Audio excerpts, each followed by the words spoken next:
पुण्यश्लोक देवी अहिल्याबाई होळकर यांच्या जयंतीनिमित्त या कार्यक्रमात आपणा सर्वांचे मनपूर्वक स्वागत। आपल्या प्रदेशाचा हा अभिमानाचा विषय आहे की एका महिलेनं 18व्या शतकामध्ये असं जबरदस्त कर्तृत्व गाजवलं की संपूर्ण देशभरात इंदोरचं, महेश्वरचं, आपल्या प्रांताचं, मध्य प्रदेशाचं नाव हे दुमदुमलं। अहिल्याबाई होळकरांची पूर्ण कहाणी ही विलक्षण आहे। त्यांच्या जीवनाचा चरित्रपट ज्या पद्धतीने उलगडला गेला ते सर्व अद्भुत आहे। अहमदनगरमध्ये जामखेड तालुका, त्यातलं चौंडी नावाचं एक लहानसं गाव, त्या चौंडी नावाच्या गावामध्ये एक नदीच्या तीरावर एक शंकराचं मंदिर, त्या शंकराच्या मंदिराच्या समोर वाळूचे महादेव बनवत असलेल्या काही मुली, जवळच बाजीराव पेशव्यांची छावणी तिकडे पडलेली आहे, छावणी तिकडे उभारलेली आहे। खासा बाजीराव पेशवे, मल्हारराव होळकर ही सर्व मंडळी त्या तिथे उपस्थित आहेत। आणि अचानक एक घोडा उधळतो, बरोबरच्या सर्व सखी ज्या सख्या आहेत त्या धावतात, पण एक लहानगी मुलगी मात्र त्या वाळूनी तयार केलेल्या बनवलेल्या शंकराच्या पिंडींवर आपल्या स्वतःला झाकून घेते आणि झाकून घेऊन त्या पिंडीचं रक्षण करते। खासा बाजीराव पेशवे हे बघतात आणि ते मल्हारराव होळकरांना म्हणतात, मल्हार बाबा, या मुलीला बघा, असामान्य धैर्य आहे। बाजीराव स्वतः त्या मुलीला विचारतात की बाकीच्या तुझ्या बरोबरच्या तुझ्या सख्या या प्राणाच्या भयानं धावल्या, तू नाही धावलीस? ती लहानगी मुलगी अत्यंत आत्मविश्वासानं बाजीराव पेशव्यांना सांगते, जे प्रयत्न घडवावे ते आण प्राण रक्षावे ऐसे थोरांनी सांगितले आहे। आणि म्हणून स्वतः बनवलेल्या शंकरांच्या पिंडीला वाचवणं हे परम कर्तव्य आहे। हे बघून बाजीराव मल्हार बाबांना म्हणतात, मल्हार बाबा, या इतक्या चांगल्या मुलीला तुमची सून करून घ्या। आणि चौंडी गावातल्या, एक लहानशा चौंडी गावातल्या एका साध्या परिवारात जन्मलेली ही अहिल्या मल्हारराव होळकरांसारख्या एका कर्तबगार सरदाराची सून होते आणि इंदोर प्रांतात येते। 1925 साली 31 मेला अहिल्याबाई होळकरांचा जन्म आहे आणि त्यांचा मृत्यू हा ऑगस्ट 1795 ला आहे। 1725 ते 1795 हा 70 वर्षांचा एक खूप मोठा जीवनपट आहे। आणि या जीवनपटावर अहिल्याबाईंनी काय काय नाही बघितलं, काय काय नाही सोसलं, आणि त्याहून महत्वाचं काय काय नाही घडवलं, काय काय नाही उभारलं, हे बघणं खूप खूप महत्वाचं आहे। म्हणजे त्या अजाणत्या वयात जेव्हा त्या इंदोरला आल्या तेव्हा संयोग असा होता की मल्हार बाबा हे नुकते सुभेदार झालेले होते। आणि त्याहून संयोग असा की ज्या वर्षी अहिल्याबाईंचा जन्म आहे 1725, त्याच वर्षी मल्हार बाबांना सरदारकीची वस्त्र मिळालेली आहेत बाजीराव पेशव्यांकडनं। आणि अहिल्याबाई इंदोरच्या त्यांच्या वाड्यात आल्याच्या नंतर समृद्धी येते, राज्य उन्नत होत आहे, मोठं होत आहे। आणि त्यामुळे या लहानग्या अहिल्यावर या सर्व कुटुंबाचा भरपूर लोभ आहे। आणि विशेषकर त्यांची जी सासू आहे, बाईजी म्हणतात तिला अहिल्याबाई, मल्हार बाबा आणि बाईजी या दोघांनी अहिल्याला आपल्या मुलीपेक्षाही जास्त जपलाय। आणि नुसतं जपलं नाही तर तिला फुलवलाय, वाढवलाय, मोठं केलाय। तिला राज्यकारभार शिकवलाय. ज्या खंडेरावांशी अहिल्याबाई होळकरांचं लग्न झालेलं आहे, त्या खंडेरावांमध्ये कर्तृत्व फार नाही. जितकं कर्तृत्व मल्हारराव होळकरांचं आहे त्याच्या दशांश कर्तृत्व सुद्धा या खंडेरावांचं नाही.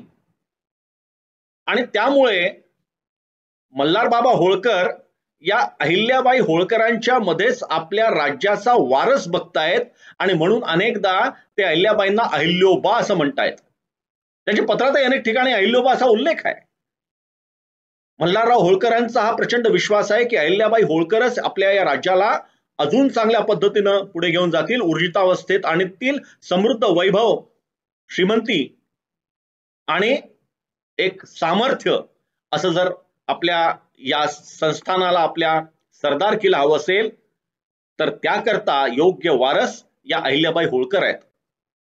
आणि म्हणून मल्हारबा होळकर हळूहळू अहिल्याबाईंवर एक एक काम आणि त्याची जबाबदारी हे टाकत जातात.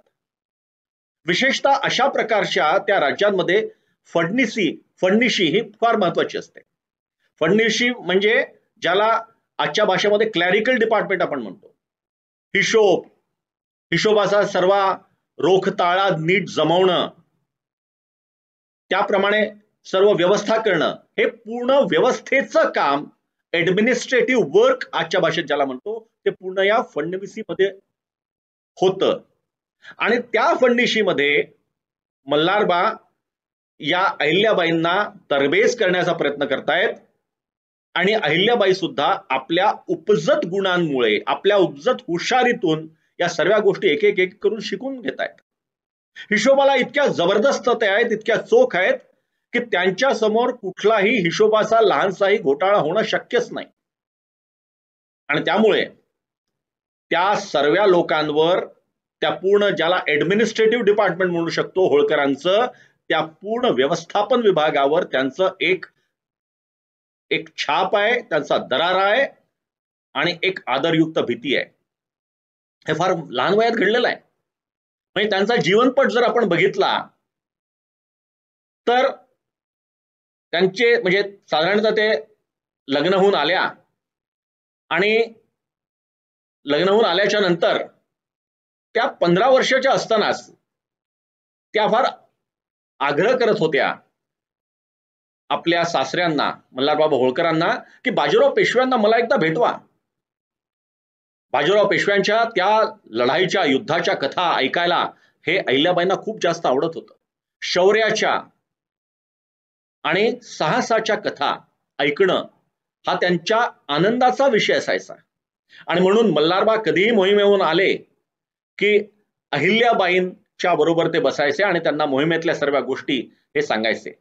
पण दुर्दैवानं अहिल्याबाई 15 वर्षाच्या असताना इंदोरी त्या आपल्या सासरी आल्या असतानाच 1740 मध्ये पहिल्या बाजीराव पेशव्यांचा हा मृत्यू झालेला आहे. आणि त्यातून मग आता नानासाहेब पेशवे हे नवीन पेशवे झालेले आहेत. नानासाहेबांच्याकडे पेशवाई आलेली आहे. आणि नानासाहेबांच्याकडे पेशवाई आल्याच्या नंतर मल्हारबांवर त्यांचा विश्वास हा जास्त वाढलेला आहे. आणि त्याच्यातून मल्हारबांना वेगवेगळी क्षितिज खुणावतायत आणि सरदारकीची वस्त्र त्यांना मिळालेली आहेत. आणि त्याच वेळेला साधारणतः अहिल्याबाई 20 वर्षाच्या असताना 1745 मध्ये त्यांच्या एकमात्र मुलाचा मालेरावांचा जन्म होतो. 3 वर्षांनी त्यांची एकमात्र मुलगी मुक्ताबाई यांचा जन्म झालेला आहे. पण त्या सर्व काळामध्ये, त्या पूर्ण जो कालावधी आहे त्याच्यामध्ये अहिल्याबाई फक्त व्यवस्थापन भाग, हिशोब इतकंच नाही बघत आहे, तर भारताचा भूगोल काय आहे, युद्ध कशा पद्धतीने खेळल्या जातं, लढल्या जातं. आणि म्हणून त्यांच्या असे उल्लेख आहेत इतिहासामध्ये की त्या फडणवीसीच्या त्यांचं जे कार्यालय होतं त्या फडणवीसी कार्यालयाच्या भिंतीवर एक खूप मोठा भारताचा नकाशा टांगलेला आहे. त्या काळात भारताचा बनलेला नकाशा, इंग्रज यायचे आहेत, इंग्रजांचं पूर्ण व्यवस्थापन भारतावर प्रस्थापित व्हायचं आहे, पण त्याच्या आधी सुद्धा मराठ्यांनी एक नकाशा तयार केलेला आहे. मराठ्यांची सत्ता पूर्ण देशभरात कुठे आहे ते त्यात दिसतंय. आणि मग इथे इंदोरात बसून अहिल्याबाई हे बघतायत की निजाम कशा पद्धतीने हालचाली करतोय, कशा पद्धतीने गिलचे म्हणजे हे बाहेरचे जे आक्रांत आहेत ते कशा पद्धतीने येत आहेत दिल्लीत, लाहोर कुठे आहे, हे सर्व अहिल्याबाई समजून घेत आहेत. आणि समजून घेण्याचा हा प्रवास फार विलक्षण आहे. एक एक लहान लहानशी गोष्ट त्यांना जिथे समजत नाही तिथे ते आपल्या सासऱ्यांना विचारतायत आणि अशा पद्धतीने त्यांची डेव्हलपमेंट होते आहे. मात्र 1754 मध्ये कुंभेरीचा एक वेढा पडलेला आहे. शिंदे होळकर दोघंही एकजुटीनं त्या राजपूत राजांना जेरीस आणण्याकरता त्यांनी कुंभेरीच्या त्या किल्ल्याला वेढा घातलेला आहे. आणि त्या वेढ्याची परिस्थिती बघण्याकरता, सैन्याची एकूण परिस्थिती बघण्याकरता जेव्हा अहिल्याबाईंचे पती खंडेराव हे समोर जातात, तोफेचा एक गोळा येतो आणि त्याच्यात त्यांचा मृत्यू होतो. 1754 म्हणजे अहिल्याबाईंचं फार काही वय सुद्धा नाही आहे. आणि अशा परिस्थितीत त्यांच्या पतीचा मृत्यू झालेला आहे. त्या काळच्या परिस्थितीनुसार किंवा चालीरीतीनुसार सती जाणं हे क्षत्रिय कुळाला किंवा जे क्षत्रिय आहेत, क्षत्रिय धर्म ज्यांनी मानलाय त्या सर्वांना एक प्रकारे आवश्यक आहे. आणि जर सती गेलं नाही, रणात झुंजणाऱ्या माणसाच्या ची बायको जर सती गेली नाही तर ते समाजात फार वाईट मानलं जात आहे. त्यामुळे खंडेरावांच्या बरोबर त्यांच्या 8 अधिकृत पत्नी आणि एक ठेवलेली नाटकशाळा अशा 9 स्त्रिया सती जात आहेत. आणि अहिल्याबाईंची सती जाण्याची ही तीव्र इच्छा आहे. त्या सती जाण्याकरता तयार आहे. सतीची वस्त्र त्यांनी घातलेली आहे. आणि त्यावेळेला मल्हारबाबा होळकर आणि त्यांच्या सासूबाई बाईजी गौतमीबाई या दोघी अक्षरशः विनवणी करतायत अहिल्याबाईंना की तुम्ही सती नका जाऊ. तुम्ही सती गेला तर या राज्याकडे कोण बघेल, दौलतीकडे कोण बघेल, प्रजेच्या रक्षणाकडे कोण बघेल. आणि त्यामुळे जेव्हा मल्हारबाबा होळकर आपले सासरे आणि सासूबाई जेव्हा आपले पाय धरतायत हे अहिल्याबाई बघतात आणि हे दोघंही पाय धरून त्यांना अक्षरशः विनवणी करतायत की तुम्ही सती नका जाऊ. आणि शेवटी त्या सर्वांचं ऐकून कठोर मनाने, उदास मनाने आणि फक्त आपल्याला प्रजेचं हित बघायचं आहे त्याच्याकरता आपल्या सासऱ्यांनी आपल्याला गळ घातली आहे. आणि कधीतरी सासऱ्यांनी एक वचन मागितलं होतं की मी इतकं तुला शिकवतोय, या गुरुच्या विद्येला कधी गुरुदक्षिणा देशील की नाही असं कधीतरी म्हणून ठेवलेलं होतं. ती गुरुदक्षिणा सासरे आता मागतायत की तू सती नको जाऊ म्हणून. आणि त्या गुरुदक्षिणेचा आदर करण्याकरता अहिल्याबाई सती जात नाहीत. आणि त्याच्यानंतर मात्र त्यांच्या आयुष्यातलं एक वेगळंच पर्व सुरू. ते पर्व आहे एक लोकमातेचं, ते पर्व आहे एका कर्मयोगिनीचं, ते पर्व आहे एका पुण्यश्लोक देवीचं, जी सफेद वस्त्रांगण आहे. पांढऱ्या वस्त्रांशिवाय त्यानंतर अहिल्याबाईंनी एकही दुसऱ्या रंगाचं वस्त्र घातलेलं नाही. त्यांची खालची बसायची जागा सुद्धा, ते रुजाम आणि बाकी सर्व गोष्टी त्या सर्व पांढऱ्या रंगाच्या आहेत. मात्र त्याचबरोबर मनाचा कणखर पण आता वाढलेला आहे. राज्यामध्ये प्रजेचं हित हे सर्वतोपरी पहिलेही होतं, आता ते जास्त मोठ्या प्रमाणावर आहे. आता अवघ जीवन हे त्या प्रजेच्या हिताकरताच त्यांनी वाहून घेतलेलं आहे.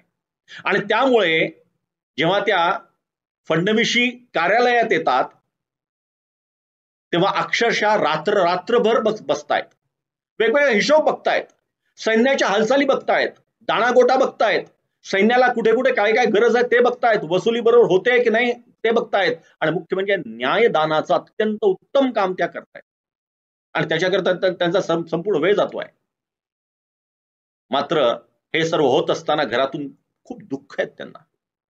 त्यांचा मुलगा मालेराव हा चांगल्या पद्धतीनं काम करत नाहीये. कुठेतरी एक विकृती आहे त्याच्यात, सेडिस्टपणा ज्याला आजच्या भाषेत आपण म्हणतो तशा पद्धतीने त्याचं सर्व वागणं आहे. घरी आलेल्या भिक्षुकांवर उंदर सोड, खासकुयली सोड, त्यांना विंचवाचा दंश कर, लोकांना त्रास दे आणि त्याच्यातून आनंद प्राप्त करणं, आणि हे सर्व आपल्याच नशिबी का, याची खूप मोठी खंत अहिल्याबाईंना आहे. आणि त्यांनी आपल्या मुलाला वटणीवर आणण्याकरता खूप प्रयत्न केलेले आहेत.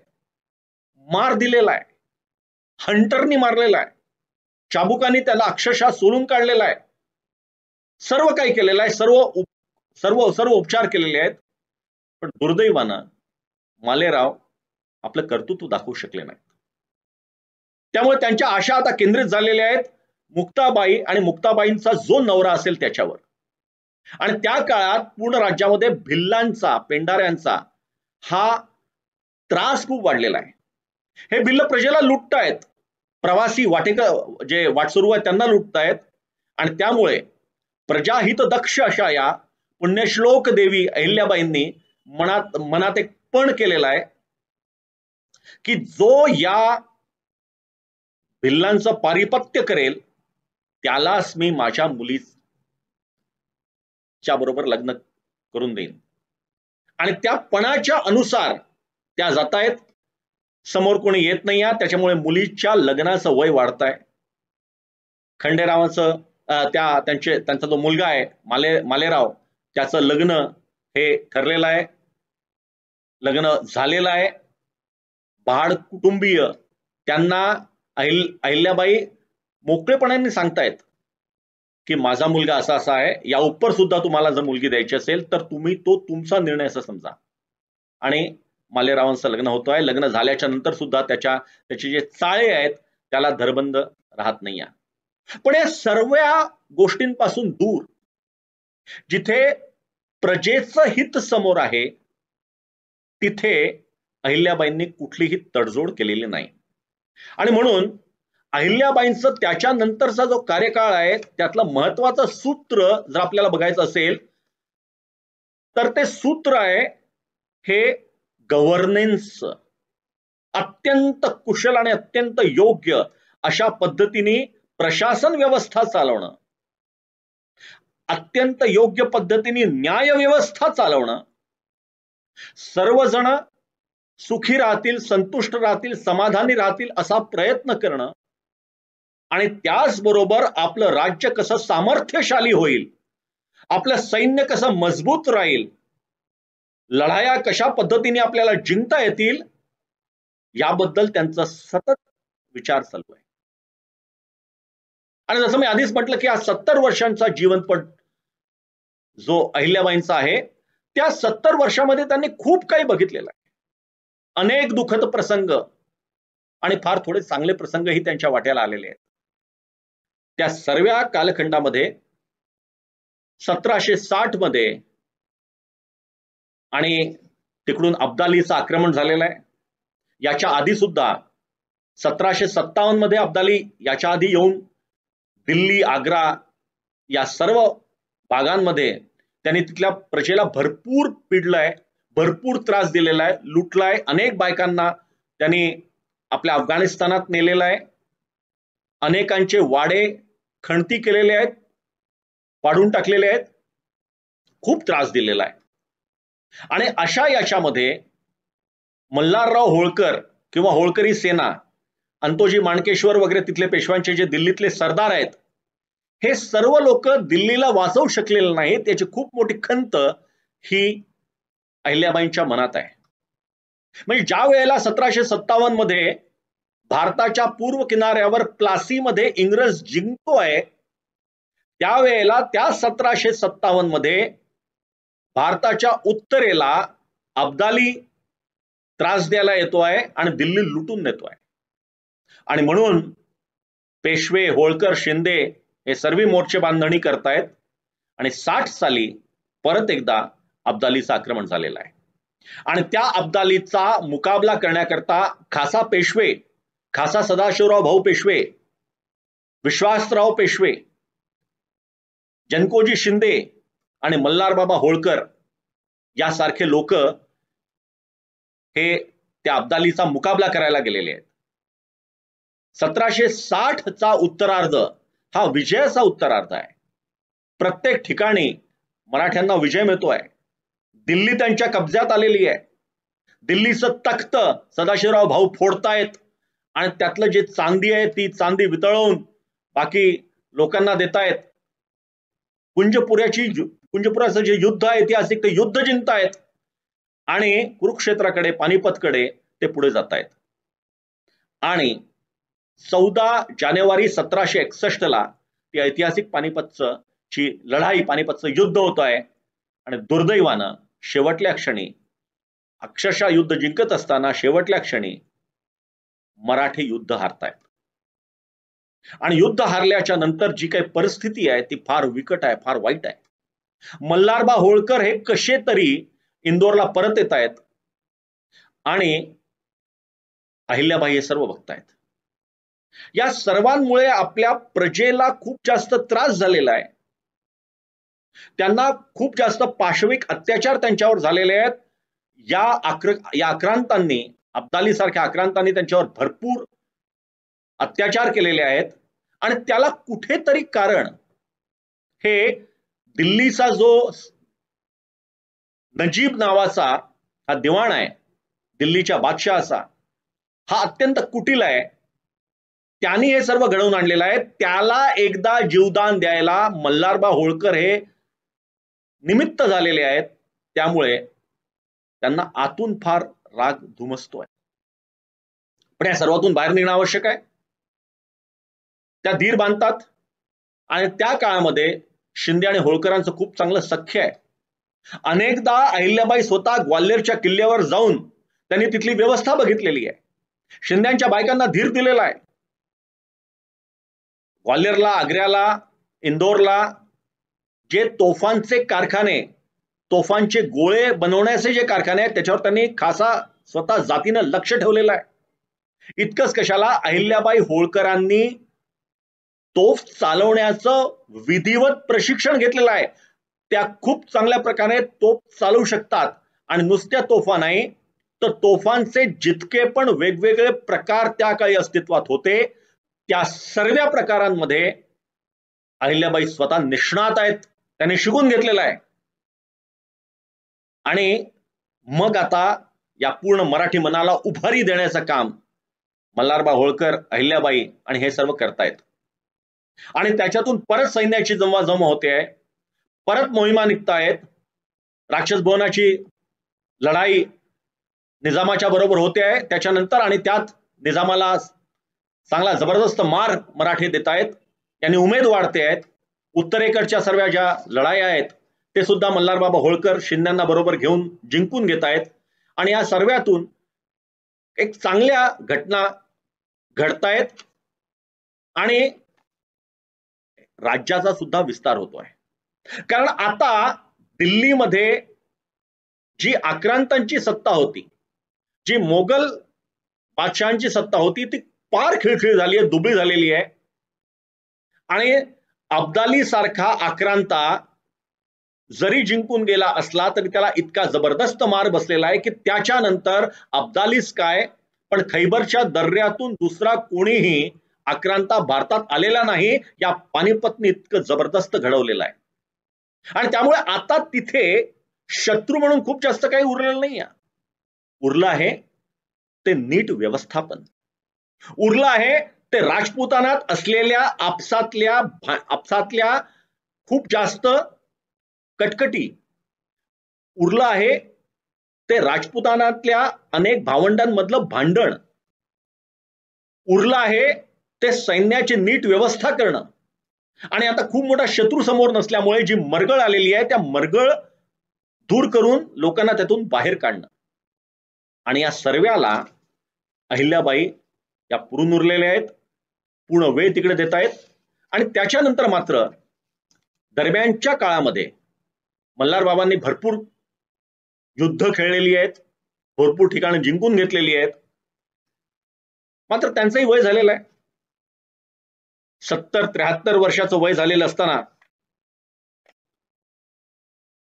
मल्हारराव होळकरांचा मृत्यू होतोय.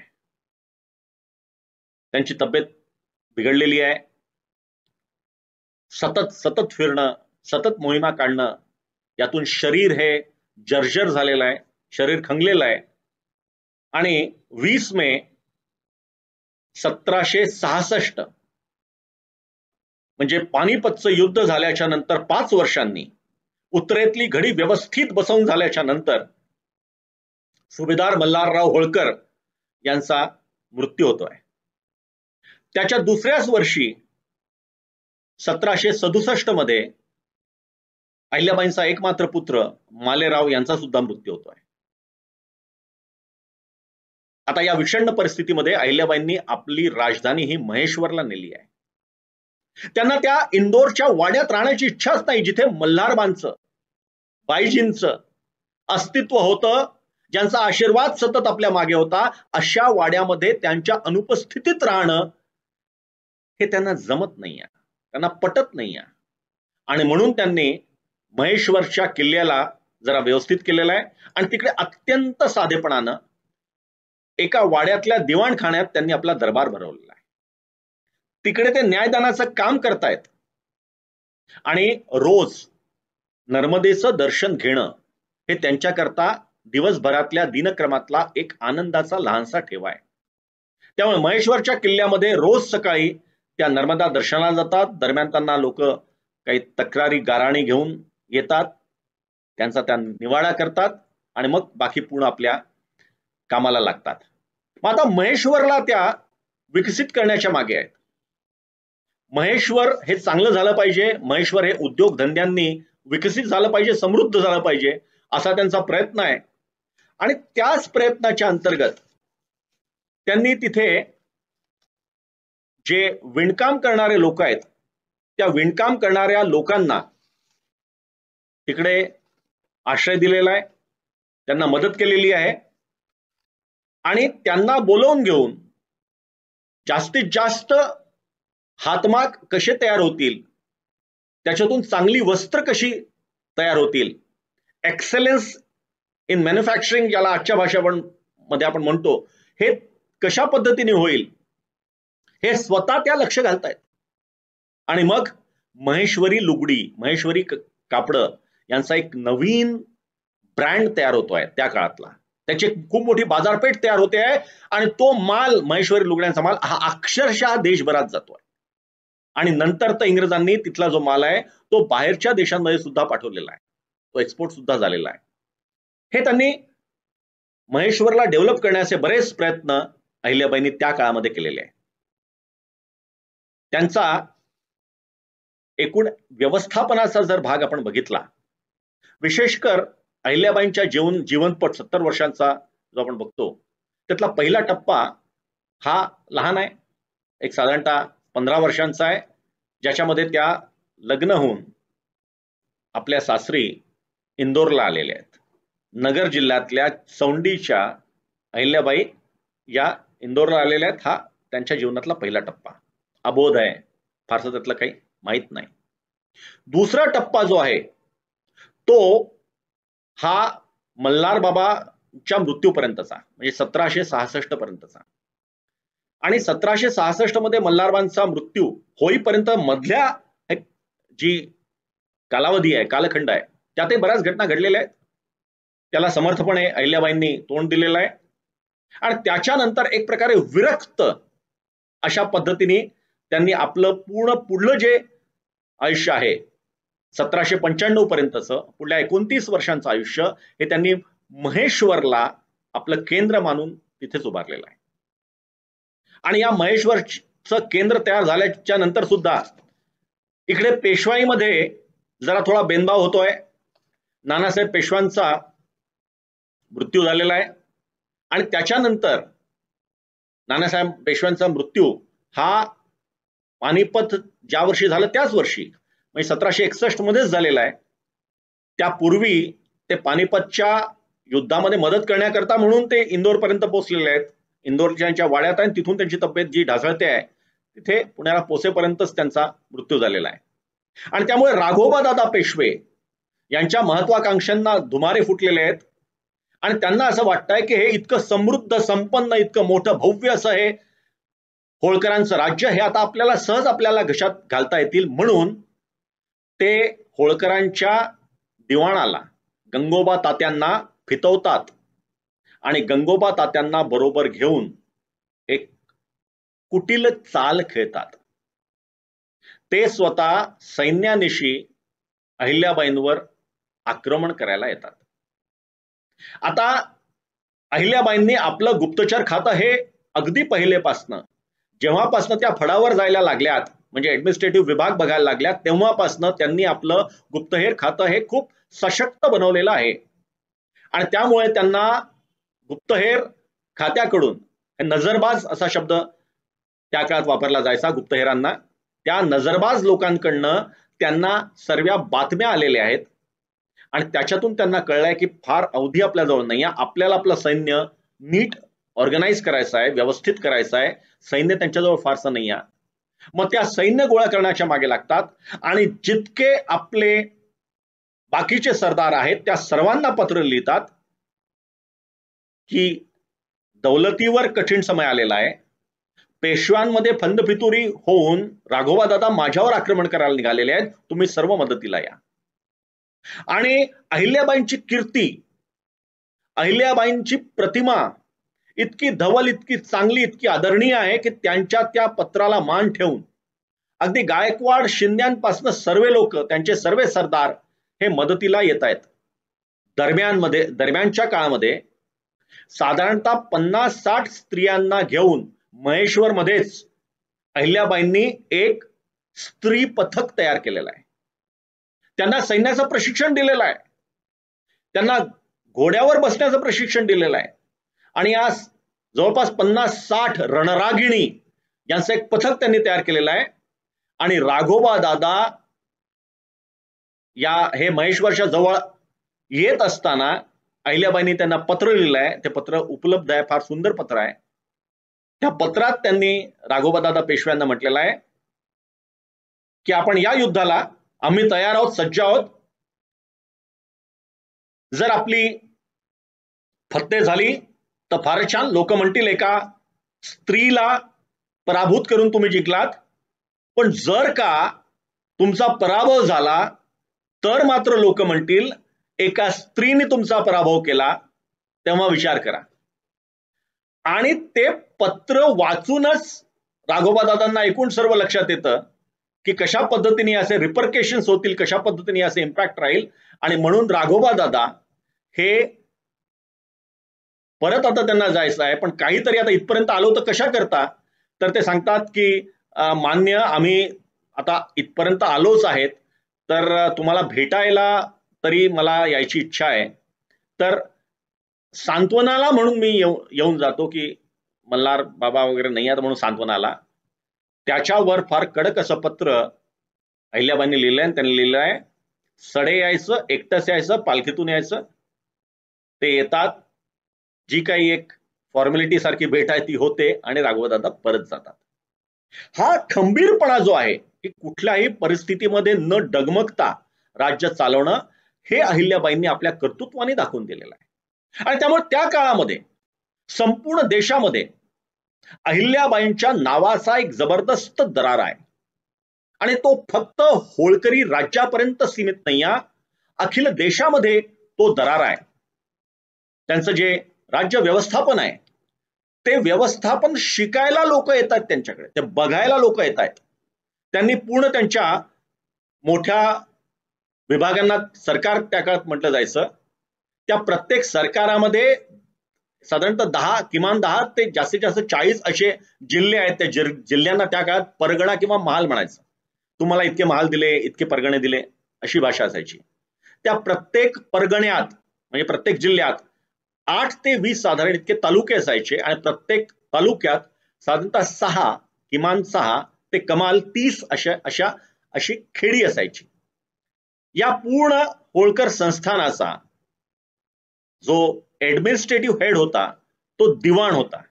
दुर्दैव अहिल्याबाईंचं की त्यांना जे 2-3 दिवाण भेटले, त्या दोन्ही तिन्ही दिवाणांनी त्यांना त्रास दिला, त्यांच्या विरुद्ध कट केले. त्यांना असं वाटलं ही तर एक महिला आहे, बाई आहे, दुसऱ्यांशी हातमिळवणी करून हे राज्य आपण घेऊ शकतो. कोणीही सफल झालं नाही, पण हा त्रास मात्र अहिल्याबाईंना नक्कीच झाला. जो महालस किंवा परगणा असतो, त्या परगण्याचा प्रमुख म्हणजे आजच्या भाषेमध्ये जिल्ह्याचा कलेक्टर, डिस्ट्रिक्ट मॅजिस्ट्रेट किंवा कलेक्टर आपण ज्याला म्हणतो, त्याला त्या काळामध्ये कमाविसदार म्हणायचे. हा कमाविसदार त्या पूर्ण परगण्याचा प्रमुख, त्याच्या माध्यमातून परगण्यातलं व्यवस्थापन, ऍडमिनिस्ट्रेशन हे केलं जायचं. आणि त्या सर्व कमाविसदारांवर अहिल्याबाईंचा जबरदस्त वचक होता, जबरदस्त कंट्रोल होता. त्या प्रत्येक कमाविसदारांना अहिल्याबाई व्यक्तिगतरित्या ओळखत होत्या. त्यांच्या कुटुंबाची त्यांना व्यवस्थित माहिती होती आणि त्यांना कसं नियंत्रणात ठेवायचं, कसं त्यांना भ्रष्टाचारापासून रोखायचं, याचीही पूर्ण व्यवस्था किंवा कल्पना ही अहिल्याबाईंना होती. या कमाविसदारांचा पगार त्या काळामध्ये 30,000 वार्षिक होता. प्रत्येक सरंजामी सरदाराच्या गोटामध्ये जे सरंजामी सरदार सुद्धा त्यांनी ठेवले होते, त्याच्यामध्ये शास्त्री, पंडित, पुराणिक, वैद्य, ज्योतिषी, पथकाचे हिशोब ठेवणारे, कारकून, नालबंदी करणारे, सांबार, धोबी, तंबू ठोकणारे, शिवणारे, असे खूप एक मोठा बारदाना असायचा. त्या सर्वांचं व्यवस्थित व्यवस्थापन होत राहील, कुठे अन्याय होणार नाही हे बघण्याचं काम हे अहिल्याबाईंचं असायचं. त्या काळामध्ये होळकरांचे सुभ्याचे प्रांत होते, ते त्यांनी स्वदेश म्हटला म्हणजे इंदूर, महेश्वर आणि आसपासचा भाग. खानदेश हा होळकरांच्या अंतर्गत होता. नेमाण माळवा हा होताच. घडोली आहे, दुंदाड आहे, जातवडा आहे, बुंदेलखंड हा होळकरांच्या ताब्यात होता. मुळात आंतरवेद बुंदेलखंड हा पूर्वी पेशव्यांच्या खाजगीचा एक उत्पन्नाचं साधन. त्या पूर्ण काळामध्ये शिवाजी महाराजांनी जी व्यवस्था निर्माण केली, त्या व्यवस्थेच्या अंतर्गत राज्याचं उत्पन्न या लोकांना आपलं उत्पन्न म्हणून सहज उचलून घेता यायचं नाही, ती व्यवस्था नव्हती आणि सर्व याचा काटेकोर पालन करायचे. विशेषतः अहिल्याबाईंनी त्याचं काटेकोर पालन करायला लावलं. त्याच व्यवस्थेच्या अनुसार पेशव्यांचा जो पूर्ण सर्व सरदार दरकदार होते, तर पेशव्यांचा खाजगीचा खर्च कसा चालणार, त्याच्याकरता गंगा यमुनेचा दोआब हा म्हटला अंतर्वेद आहे, त्या अंतर्वेदाचा भाग हा यातून जे उत्पन्न येईल त्या उत्पन्नातून पेशव्यांचा खाजगीचा खर्च चालेल अशी व्यवस्था बाजीराव पेशवे असताना त्यांनी केली. आणि त्याच्याकरता त्यांनी गोविंदपंत खेर यांना कोकणातून उचलून सागर, मध्य प्रदेशामध्ये जे सागर आहे तिथे त्यांना ठेवलं. गोविंदपंत बुंदेला म्हणून ते नावाजले. पानिपत युद्धाच्या थोड्या आधीच त्या युद्धातच त्यांचा मृत्यू झाला. पण अंतर्वेद हा पूर्ण जो भाग होता तो नंतर होळकरांच्या अंतर्गत आला. तर बुंदेलखंड होता, नरवर, अंतर्वेद, स्वतः मेवाड, हे सर्व हे होळकरांच्या त्या पूर्ण सुभ्यामध्ये ते गणले जायचे आणि त्याचे सुभेदार हे होळकर. आता या सर्वांची महसुली जी पद्धत होती आणि त्यामुळे सर्व म्हणायचे की सर्वात त्या काळामध्ये सर्वात समृद्ध शासन जर कुठलं असेल, सर्वात समृद्ध सुभा प्रांत कुठला असेल, संस्थान कुठलं असेल, तर ते होळकरांचं होतं. कारण की ती सुभ्याची व्यवस्था होती, महसुलाची जी व्यवस्था होती, ती महसुलाची व्यवस्था रोख आणि रक्कम म्हणजे रोख रक्कम किंवा धान्य दोन्ही प्रकारे होती. आता मजुरांचा पगार, पुढल्या वर्षीच्या करता बियाणं वगैरे हे सर्व काढल्याच्या नंतर जे काही धान्य उरेल त्या धान्यातला 2/5 भाग हा सरकारी खजिन्यामध्ये जमा व्हायचा. आणि जर रोख रक्कम असेल तर या सर्वाला बटाई महसूल असं म्हणायचे. जर रोख रक्कम असेल तर त्या रोख रकमेचं गणित सुद्धा फार स्पष्ट होतं की प्रत्येक बिघ्या मागे, बिघा हा त्या काळात एक यार्डस्टिक होती मोजमापाची, प्रत्येक बिघ्या मागे ₹1.25 आणि ती पण काळ्या बागायती जमिनीवर. जर पडीक जमीन असेल तर त्याच्यावर सरकारी सारा लागायचा नाही. तर काळ्या बागायती जमिनीवर किंवा काळ्या उपजाऊ जमिनीवर ₹1.25 एका बिघ्याला. त्याच काळामध्ये भारतातल्या बाकी सर्व ठिकाणी साधारणतः हा दर ₹4 ते ₹5 होता. मात्र कमी दर असून सुद्धा तो लोकांना टॅक्सेशन त्याचं जास्त व्हायचं नाही, त्याच्यामुळे उत्पन्न भरपूर व्हायचं, प्रामाणिकपणाने लोक ते जमा करायचे आणि कुठल्याही कमावीसदारांनी अर्थात जिल्हाध्यक्षांनी कलेक्टरनी जर काही त्यात चूक केली, अप्रामाणिकपणा केला तर त्या सर्वांचे हिशोब इतके तत्परतेने अहिल्याबाईंच्याकडे असायचे की ताबडतोब त्या तिकडे त्यांना टोकायच्या. या सर्वांच्या मध्ये सर्वात महत्वाचं आहे ते अहिल्याबाईंचं न्यायदानाचं काम. अहिल्याबाईंचा न्यायदानाचं काम हे पूर्ण देशामध्ये गाजलेलं होतं आणि त्यातले काही उदाहरणं सुद्धा आहेत. जसे 1768 मध्ये पेशव्यांच्या फौजेच्या हालचालीमुळे गांडापूर परगण्यातील नांदगाव मध्ये तिथलं जे पीक आहे त्या पिकाची हे नासाडी झाली. तर घोडे बिडे सर्व बाकी फौज येईल तर ते रावटी वगैरे त्यांचे पडेल तर ती पीक नासाडी झाली. त्यावेळेस तुकोजीराव होळकर हे पूर्ण बाकी सर्व बघत होते. तुकोजीराव होळकरांनी ती सूट दिली तिथल्या शेतकऱ्यांना की तुम्हाला यावर्षी तुमची स्वतःचं नुकसान झालंय, तुम्ही शेतसारा वगैरे भरण्याचं कारण नाही. पण तिथल्या कमावीसदारांनी ती जबरदस्ती ती सक्तीची वसुली केली. ज्या क्षणी अहिल्याबाईंना हे कळलं त्यांनी जबरदस्त याच्यावर जबरा दम दिला, इतका जबरदस्त की त्याच्यानंतर कुठल्याही कमावीसदाराला अशा पद्धतीने शासकीय आदेश उल्लंघन करण्याची हिंमत झालेली नाही. त्यांचे जी न्याय व्यवस्था आहे त्या न्याय व्यवस्थेचे अजून काही उदाहरणं जर आपण बघितले तर एक म्हणजे शिंदे आणि होळकरांच्या मध्ये सख्य होतं पण भांडणं सुद्धा खूप व्हायची. पण त्या काळामध्ये अहिल्याबाई असताना एका जमिनीवरून शिंदे आणि होळकर, कारण दोघांची राज्य लागलेली, दोघांचे सुभे लागलेले, एका जमिनीवरून थोडं त्यांच्यात भांडण झालं किंवा विवाद झाला. त्या विवादाकरता त्याच्या निवाड्याकरता शिंद्यांनी स्वतःहून पंच म्हणून अहिल्याबाईंना नेमलं. आता हे फार विपरीत आहे की एक पार्टी असलेली एखादी पार्टीज असलेली एका बाईला ते पंच म्हणून नेमतात, मात्र त्यातून अहिल्याबाईंची जी निष्पक्षता आहे ती अजून चांगल्या पद्धतीने दिसून येते. न्यायनिवाडा झाला आणि अहिल्याबाईंनी एकूण सर्व बघून हा न्याय दिला की ती जी जमीन आहे ती गोचर भूमी, जिथे गायी चरण्याकरता कुरण, ती म्हणून ठेवायची. ती होळकरांची पण नाही आणि ती शिंद्यांची पण नाही. आणि गंमत म्हणजे अहिल्याबाईंनी हा निवाडा दिल्याच्या नंतर मध्य प्रदेश या प्रांताची निर्मिती होईपर्यंत, म्हणजे स्वातंत्र्य मिळाल्यानंतर सुद्धा मध्य प्रदेशाची निर्मिती होईपर्यंत ही व्यवस्था तशीच चालत राहील. ती गोचर भूमी म्हणूनच त्या तिकडे नमूद होती. अशी अनेक उदाहरणं आहेत. म्हणजे पुण्याच्या एका व्यापाराला काही समस्या आली, म्हणजे त्या नाना फडणवीस तेव्हा पुण्याचा कारभार बघत होते, तर त्या व्यापारावर अन्याय झाला. तो व्यापारी आपल्या अन्यायाची दाद मागायला अहिल्याबाईंच्याकडे आला. आता कोणी म्हणू शकत असेल की पुणे हे तर आमचं दौलतीचे प्रमुख पेशवे आहेत, त्या पेशव्यांच्या पुण्यातून न्यायाची दाद मागायला तो माणूस महेश्वरला येतोय.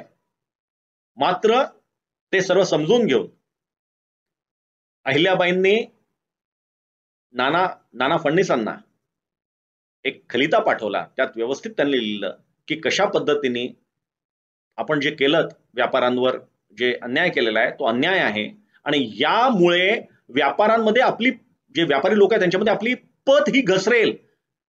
नाना फडणवीसांनी सुद्धा ते ऐकलं आणि त्यांनी त्याप्रमाणे केलं. म्हणजे त्या काळामध्ये अहिल्याबाईंना जे लोक मानत होते ते पूर्ण देशभरातून मानत होते आणि देशभरातून त्यांच्याकरता त्या न्याय घेण्याकरता येत होते. त्या दरम्यानच्या काळामध्ये जसं सांगितलं की अनेक लोकांचे मृत्यू झाले, नंतर महादजी शिंदे सुद्धा गेले. पण या सर्व परिस्थितीमध्ये सुद्धा मनाचा खंबीरपणा हा अहिल्याबाईंनी टिकवून धरला होता. 1791-92च्या सुमारा उत्तर पेशवाई, भरपूर बाकी पेशवाईमध्ये स्वतः पुण्यात गोंधळ चालू आहेत, पण त्यांनी एक अमेरिकन कर्नल JP बॉइड हा आला आणि त्याला त्यांनी सांगितलं की तुम्ही आमची कवायती फौज तयार करा. त्याच्या आधी शिंद्यांनी सुद्धा एका फ्रेंच कर्नलला घेऊन कवायती फौज तयार करण्याचा प्रयत्न केला होता, केली होती रात्र.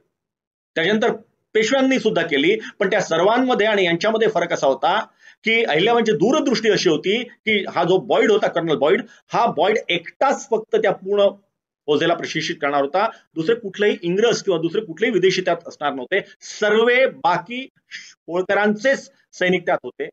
आणि त्यामुळे कधी उद्या समजा इंग्रजांशी लढण्याची सुद्धा वेळ आली तर ते लोक हे होळकरांशी प्रामाणिक राहिले असते किंवा राहिले.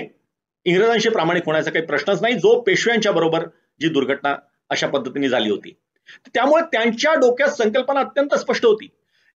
इंग्रजांच्या बद्दल त्यांनी अनेक ठिकाणी उल्लेख केलेला आहे. त्यांना माहित होतं आता उत्तरेतून काही आक्रमण होणार नाही, आता आपला पुढला शत्रू हा इंग्रज आहे आणि इंग्रजांबरोबर कशा पद्धतीने आपण लढा द्यायचा. त्यांनी सांगितलं की वाघाला मारणं सोपं आहे, अस्वलाला मारणं तुलनेने कठीण आहे. इंग्रज म्हणजे अस्वल आहे, कधी बघता बघता आपल्याला हसवून हसवून मारेल, कळणार नाही. त्यामुळे त्याच पद्धतीने त्याच कुटिलतेनं इंग्रजांशी आपल्याला व्यवहार करायला पाहिजे. त्यांची आधुनिक फौज आहे, आपणही आधुनिक फौज तयार केली पाहिजे. त्यांच्या आधुनिक तोफा आहे, आपणही आधुनिक तोफा तयार केल्या पाहिजे, अशी त्यांची मानसिकता होती, अशी त्यांची तयारी होती. आणि म्हणून या पूर्ण कालावधीमध्ये अनेक स्थित्यंतर देशात झाली, अंधाधुंद परिस्थिती सुद्धा निर्माण झाली.